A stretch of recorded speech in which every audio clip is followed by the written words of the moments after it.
After decades of working for your life savings, could it be at risk from the nature of the currency itself? Gold and precious metals have been used in trade throughout the history of civilization, and many people are still protecting their funds by purchasing gold. Paper currencies have been printed since soon after the invention of paper itself.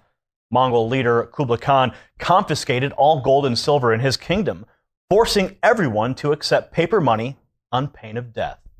Paper currencies printed in vast quantities led to the collapse of the Persian economies in 1294 and China around 1450. The government of China banned the use of paper money for hundreds of years after that event. In the United States, paper currencies have been around through our history. First, they were printed by banks and states, and later the bills became U.S. Treasury notes. And in 1913, the Federal Reserve started controlling the paper tender. Since that time, the buying power has decreased as inflation slowly eats away at the buying power of the dollar. Dan Giromo is a gold director elite marketing globally, utilizing the infrastructure of Karatbars International, a group that's aimed at encouraging the return of precious metals as a preservation and exchange resource. He's an expert in gold bullion and the history of paper currency. Dan, also known as Boomer, was also asked to sit on the Roundtable Leadership Council for Karatbars. For more information on an exciting opportunity, you can take advantage of the website realgoldmoney.com. He's our guest on the show today. He's here to talk to us about the U.S. dollar and how precious metals could provide a haven from inflation. We'll talk about the devaluation of the dollar and how it affects American families and how ordinary people like you can protect your life savings. Welcome to the program, Dan.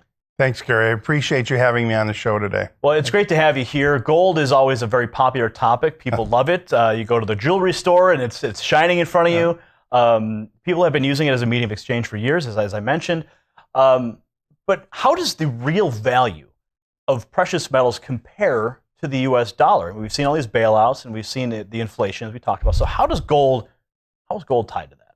Very good question. First of all, many people don't realize that the dollar, this right here, that dollar was worth 1.5 grams of gold when it first came out. That wasn't taught to me in schools. Was it taught to anybody else? And so the dollar, and this is the world's exclusive reserve currency until it isn't anymore. Okay? There's a shelf life with all money, and this is supposed to be a representation of your labor. But why is it worth less tomorrow than it is today? And so paper money is merely a substitute for real gold money, okay? And so its role in society is back to the basics. Whatever happens to the dollar happens to everything you have kept in dollars, okay? And so if there was a way that you could get back to real gold money as a preservation of your labor, that is where we need to head, because it has created all the symptoms in society for it not doing what it used to do. It's really just that simple. But many people haven't paid attention to it because it's so slow. It's like a mouse eating on a little piece of a cookie. And so over time you see it, but not directly in a short sense. So the dollar, one U.S. dollar used to be equal to how many grams? 1.5 grams of gold. So then what caused this shift to remove the gold from the currency? Well, number one, the government could only print enough money as they had enough gold in their vaults to back it up. And when certain policies, even with good intentions, whatever, caused them to exceed that, they had to make a change and decouple it from gold. And I believe that was August 15th, 1971. Now, we've had a number of guests on this program who have warned of an economic collapse. Gerald Celente has been a guest on the program a number of times. He's warned of this for some time. We've also had Charles Goyette, the author of The Dollar Meltdown. He's been on the program. He's warned of the pending collapse.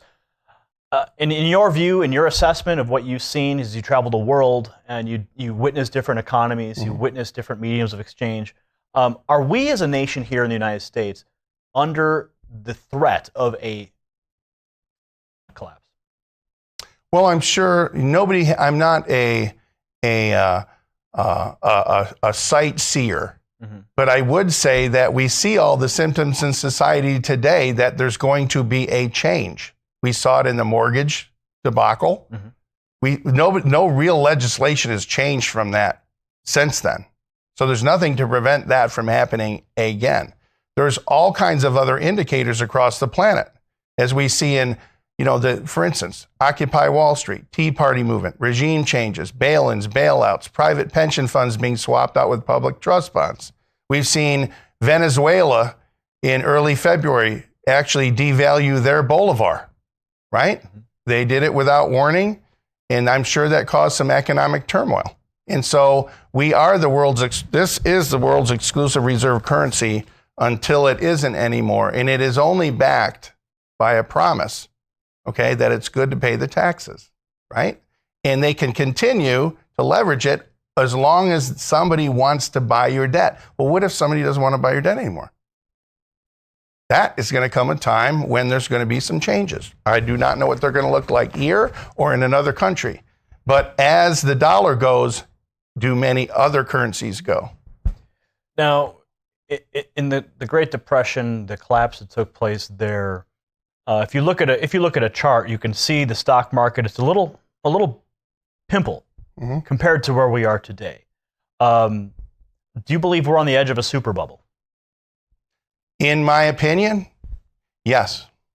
And I think honestly, in common sense, can the stewards of this ever tell you that it's in trouble? Logically, in common sense, they can't, because the confidence in it has to stay high. But we're seeing different things like Myras and, all the different aspects. Even in cities in California, they're taking the city pension funds and they're swapping them out with public trust bonds. Hard assets swapped out with public trust bonds, IOUs, to extend it. And so we're witnessing some things we haven't seen before, mainly because they've occurred before, but nobody's old enough to have lived through many of those changes, maybe in some countries, but not here. Now, you're constantly referencing the U.S. dollar. Let's talk about the gold. Let's talk about real tangible gold. Okay. Could a metal like gold lose its value if a sizable mine perhaps is discovered, or large investors decide that they're going to sell off their assets? Well, that's a good point. You see, one thing unique about gold is its attributes that come with that particular metal. It doesn't rust, it doesn't rot. It's always equal to the task it takes to extract it, even if a sizable amount is found. You still have to extract it. And so the market determines what that's worth, but many times it's manipulated by the price of paper gold, not the same as physical metal. The price of gold may go up and down, but the physical buying power of the metal has never changed. It's always been stable. What an ounce of gold will buy today would buy it 100 years ago. Okay, it still translates. You could still buy those things in society. The dollar, no. For instance, $100,000 in cash in 1932 is only worth the buying power of $2,000 today. $100,000 in gold in 1932 is worth almost $4.5 million in buying power today. Which one would you rather have backing up your savings? All right? So who's profiting then? Who's profiting when the purchasing power of the dollar declines or the gold markets are manipulated? Well, all you have to do is follow the money. Just follow the money. You can do your own research. I encourage you to do your own research and find out yourself. Anytime interest is collected, okay, who's getting the interest? Realize this. 3 years ago, the government was collecting $3 to figure out what to do with $1. Last year, they were collecting $4 to figure out what to do with $1. This year, they're collecting $5 to figure out what to do with $1. Where's this going? All right? Yeah, I can add. All right? You just imagine if that's happening in your own home. And I believe we have good intentions, but I'm not so sure about the results. And so you can do things to protect yourself. So Dan, how could using gold in trade work for ordinary people when corner stores are not prepared to accept precious metals in exchange for goods? I understand your company is actually working on that solution. Yes, the Karatbars International company has a unique premise as gold is money. Gold is money and inflation insurance, not gold as a commodity, not gold for speculative investment, not a program for the Wall Street trader mentality, okay? Not that. But you see, if the kind of gold that they use, which is currency grade, 999.9 purity, stamped by an LBMA certified refinery on the London Good Delivery List. Now you have one of those, those with you. As a matter of fact, this is a Karatbar right there. And that has 1 gram of gold. Yes, this is a measured weight of pure 24 karat gold. Most people have never seen that. And it's surrounded in a certificate of authenticity. Whenever gold leaves a vault, you have to have something that shows where it came from, etc. This surrounds the ingot like a mini vault. It's heat sealed in there that can withstand extreme temperatures, including UV radiation. And it's got holograms and other features that make it gold is money. And gold is a non-compete, real gold money, we're not competing with any other currency. We're not here to replace anything. This in it simply is a real form of the kind of gold that all banks and all governments use themselves to settle debt between themselves. So this in essence is rather historic because it is a global gold currency that people can use in daily life as a medium of exchange. Is that a fair assessment? Yes, that's a fair assessment. Now, part of that is very simple. This here is 100% gold backed, isn't it? When we will probably see new currencies coming out, maybe China coming out, and it might be 20% gold back. Okay? Understand a Karatbar is a 100% gold back. That's only real physical 24 karat gold in there. Okay? So it makes it unique in the world. And it's private issue, which means it doesn't belong to any one country. Okay? And it could be used in some type of form of exchange. Look at the shape of it. It's recognizable by many people. Now, Congressman Ron Paul quite often referred to honest money. There's a lot of people who are concerned with honest money, as we have already revealed. The U.S. dollar is in dramatic decline since the creation of the Federal Reserve System. Would you classify the Karatbar as a perfected form of sound money? I would say it's as close as possible to that. Why? It's nothing fiat. There's nothing printed out of thin air. There's no credit involved with it, right? Mm-hmm. And there's no fractional lending. Like when you give $1 to the bank, they can loan out 9 more, and they collect 9 times the interest, okay? And so for this, it is only real value exchange, which the term exchange value will become extremely apparent as we watch in different places changes in the global money. You see, it's not opinion, it's math. Just do the math and follow the money.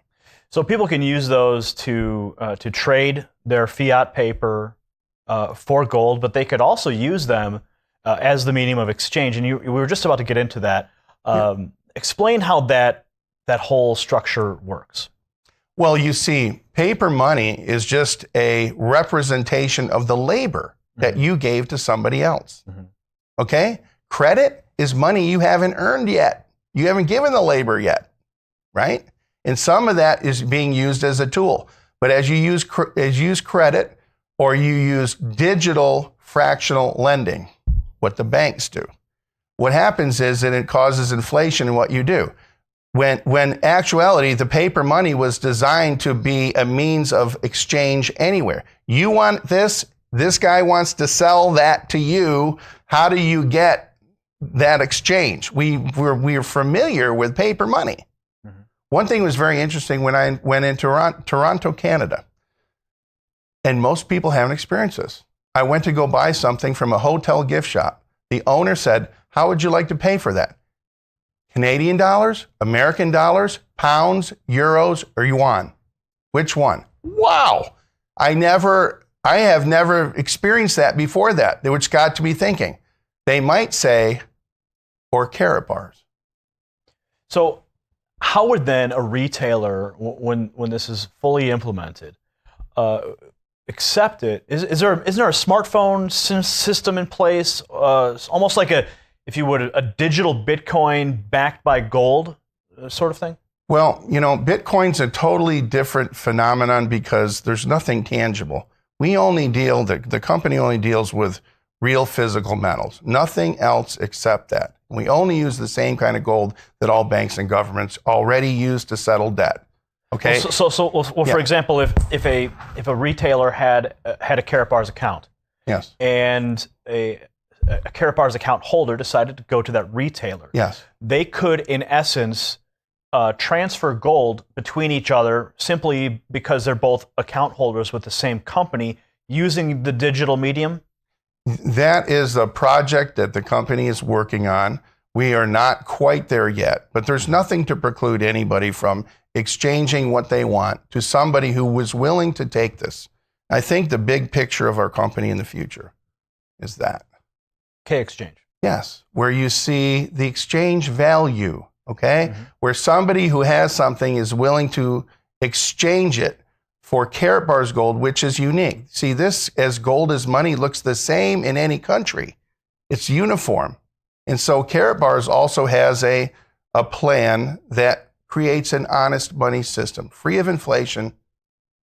Okay, and so you could exchange this in a physical form for somebody that was willing to take this. And so you'll see these on windows of cash registers and in the windows of merchants, okay?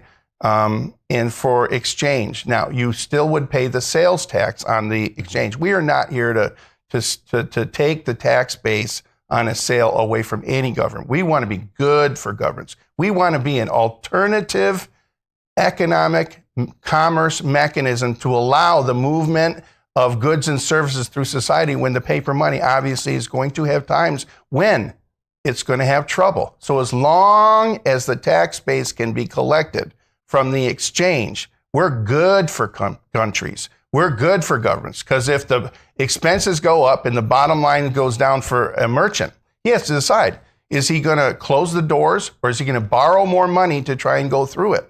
And so as long as the commerce can be collected and it's good for him to continue to move goods and services, and the country collects the sales tax base, the country's going to like us. We're going to be the pressure release valve in times when the paper money logically and mathematically is going to have some challenges. We want to be good for countries. Well, let's talk about families now. Yes. Okay, we've established that merchants can take advantage of this, and as I mentioned, if a Karatbar account holder has gold in their vault, mm-hmm. that they could go to that merchant. Yes. So if a family or an individual would like to get their gold, if they want to start trading their paper for gold, for Karatbars, so that they could either save for themselves or use it in a retail K-exchange, how would someone go about doing that? Well, number one, you can get more details at realgoldmoney.com. Mm-hmm. I think that's a logical place to start. Mm-hmm. Number two, they can set up an account for no cost, no maintenance fees, and get a self-managed protected software website with no website fees. Mm-hmm. There's no obligatory commitments to that other than that you have your own account, okay? And you follow the terms and conditions of the company, okay? And so they can save as little bit, they can save periodically, they can set it and forget it, dollar cost averaging accounts. And the more, I honestly believe that every family should save. I mean, we need to teach our children to save again. One significant thing this company's doing, mm-hmm. it's offering us to teach by example our children to save again. They spend every penny that they get. And so we need, 2 generations ago, we didn't do that. We need to bring back common sense about saving. And you cannot save in paper. How do you save money? You make sure it's not made out of paper. So with Karatbars International, your company is offering the ability to establish, first, a gold bullion savings plan. That's exactly correct. So when people are putting money into the bank, they're putting paper into the bank, what happens there as opposed to when you're creating a gold bullion savings account? Well, understand, we only deal in physical metal. You go to your bank and you put money in it, go try and get the money out. It's not there. They use it and lend it out somewhere else. That's how they make money. That's why banks are always the biggest building in every city. Okay? And so they utilize the money to make money, but they utilize in a way that you and I don't get to partake in that. Mm-hmm. That's privileged and private to their knowledge in the background. And so what we do is very simple. We take paper money, we turn it into physical gold money, and we save it. We put it in our piggy bank. And as the paper money that's supposed to represent your labor, it loses value. You need to get 2 jobs, 3 jobs. Kids stay home till they're 25 or 26.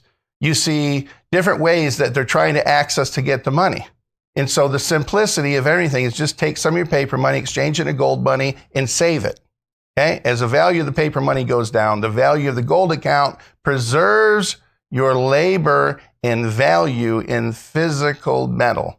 And so it balances out your losses from all the decisions made by bankers, politicians, and governments, even with good intentions that didn't work out the way they thought it was going to work out. I can't control that. What I can control is what I do myself. Now, in my research, I've also discovered that through Karatbars International, there's a way that families could also achieve an additional income stream through an affiliate program. That's exactly right. Karatbars is an e-commerce company. Mm-hmm. And I want you to think of the premise in the future where anything that can be bought in paper money could also be bought in fractions of a gram of real gold money. If the gold money were uniform, easily recognizable in the hands of a lot of people, there lies the brilliance. Look at the shape, look at the metal, and it's the only kind of metal that all banks and governments use for settlement of debt. That's why this company doesn't do coins. That's why it doesn't do silver. Are they good forms to save? Yes. But are they universally accepted worldwide as good for settlement of debt? And so we will see the advent of more and more of these K exchanges come as the exchange value of the paper money becomes apparent of what it isn't doing. When people recognize that, the economic light bulb will come on.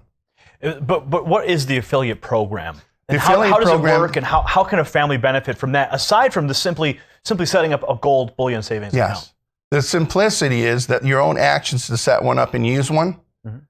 Karatbars doesn't advertise. They give you the ability to refer others to us to open their own account. I don't sell gold. I don't give tax or financial advice. Mm-hmm. I offer people to look at, this is what I'm doing. This is my result. If you like that, you can get your own account too. And if you like it, you can refer other people if you want to. And in turns, they give a substantial, robust rewards program back to you. And they've been in existence for over 4.5 years. It was in the middle of our 5th year now. And paying out regularly on time as needed. Okay. Now, what are some of the differences for small investors between holding on to certificates for gold and possessing the metals firsthand? Well, first you need to know that physical metal is insurance. Okay? Paper stocks and certificates are an investment. Can investments go to zero? Yes. Does the physical metal ever go to zero? No, it's tangible. You put $1 in a fire, what do you got when you get done? Ashes. You put this in a fire, what do you got? You still got the metal. It takes 1954 degrees to melt it. And so you can't take the paper certificate and they're going to give you physical gold bullion for it. They take this much amount of physical metal and they fractionalize it maybe even 100 times. So the stock that they create that from could be as much as 100 times more than the actual physical metal that backs it up. Okay? Now, Dan, we're almost out of time. And if there's one thing that you want our viewers to take away from your experience working with Karatbars, your experience in the global economy, and things you've witnessed over time, if there's one thing that you want the American people to take away from your experience, what would that be? Number one, evaluate where you're at. and assess, is what you're getting what you want? Have you entrusted everybody else to take care of the things that you maybe need to start taking care of yourself? What is the message that you're sending to your children on top of that? And if you never worked another day in your life, how much money you have coming in? Life's a series of tasks. Some tasks pay you $30,000 a year, some pay you $100,000 a year, some pay you $500,000 a year. But as long as you can perform the tasks. We have a logical, universal solution to the worldwide debt, savings, and currency crisis, and you don't need anybody else to do it except you, the person you look at when you're brushing your teeth in the mirror. And so we offer anybody that wants to do that. They have the opportunity to do that, insulate themselves from the decisions that made by the people we trusted that didn't work out quite the way they thought it was going to work out. Okay? All right, Dan, thanks for joining us today on Thank you very WHCT. much. Appreciate that. Thank you. All right, that was Dan Girolamo. He's an expert on gold bullion and the history of paper currencies. You can find out more and get plugged in with him at realgoldmoney.com.